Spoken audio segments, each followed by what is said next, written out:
અરે મારા ભાઈબંધ, તું ખાલી ઘરે બેઠો જ રહ્યો ને, જો અમે ચારે ચાર જુનાગઢ આવતા રહ્યા છીએ. આના માટે તમારા શેર લિસ્ટમાં હજી બીજો નંબર છે ને, એને બ્લોક કરવો પડે. તો શું કે મારા કલે જાઓ, સ્વાગત છે એક નવા બ્લોગમાં.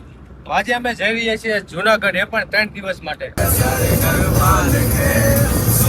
તો અમે બે ગોંડલની બજારમાં આવી ગયા છીએ. શું લેવા? તેલ લેવા. ચારે જુવાનિયા ગોંડલની બજારમાં નીકળી ગયા છે. દિલુભાઈ જો આ વ્લોગર આપડા. તો અમે અત્યારે ગોંડલ થી બહાર નીકળી ગયા છીએ અને હારવાર રોટલી પણ લઈ લીધી છે. હવે શાક બનાવવાની ફૂલ તૈયારી થઈ ગઈ છે. હું કેવું દિલુ? બસ હવે જલ્દી લોકેશન આવી જાય ને એટલે શાક બનાવવાની કાર્યવાહી ચાલુ કરી દઈએ. તો આપડી હારે છે પ્રકાશભાઈ રસોયા. તમે મને તો જોયો જ હશે. પક્કાને તો તમે જોયો જ છે. મારા કલે જાવ, આપણે જુનાગઢ થી 10 કિલોમીટર પહેલા તો ઉભા રહી ગયા છીએ, કારણ કે આપણે સિંગ ભજીયાનું શાક બનાવવાનું છે. તો આપણો કારીગર બેસી ગયો છે ને, જો ડુંગળી તૈયાર થઈ ગઈ છે. અહીંયા સિંગ ભજીયા પડ્યા છે, આ બધું જો તેલ બેલ ને સામગ્રી. અને આપણે રોડની સાઈડમાં રાખી દીધું એટલે ઉપાધિ નહીં કાંઈ. સિંગ ભજીયાના શાકમાં ટમેટા નાખી દીધા છે. પેલા ડુંગળી નાખીને પછી ટમેટા નાખ્યા, રેડી. અને હારો લસણ નું અંદર થોડોક સ્વાદ નાખી દીધો છે, મરચા પડ્યા છે. શું વારે ગ્રેવી થઈ જાય એટલે હજી મસાલો એડ કરવાનો છે અને પછી આપણે સિંગ ભજીયા નાખી અને થઈ જશે શાક તૈયાર. રેડી. હાલો તો આ શીખીએ. ભવિષ્યમાં કદાચ ટાઈમ આવે. તમે ખાલી અમારી ચારેની મહેનત જુઓ.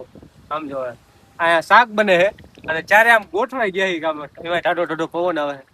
એ શું લેવા ગોઠવાના છે ખબર છે? કાંઈ શાક ની સુગંધ એટલી આવે છે ને એક બાજુ ભૂખ લાગી છે. એમાં ચારે ને ભૂખ લાગી છે, ભૂંડી પેટની. આ માણસ જો રાંધવા વાળો છે. આ યુટ્યુબર ના રસોયા છે. એમાં કાંઈ નો ઘટે. ફૂલ વાગા શીખી. પ્રકાશભાઈ અમે લાયસન્સ આપી દીધું છે, ગમે ત્યાં ફરવા જાય ને એટલે હારા લઈ લેવા. બધા યુટ્યુબ માંથી તીર માર્યું છે, જો લાગે તો તીર. અને એ પાછું જો શાક બનાવી તાકાત વાળું સિંગ ભજીયાનું સિંગ ભજીયાનું શાક બનાવી છે ને હવે ફૂલ મોજ કરીશું. તું ખાલી ઘરે બેઠો બેઠો ગોદડમાં બેહી બેઠો બેઠો જોઈ જોઈને લાઈક તો કરજે મારા કલેજા. બધા ખાલી આ શાક બન્યું ખાલી જોવો.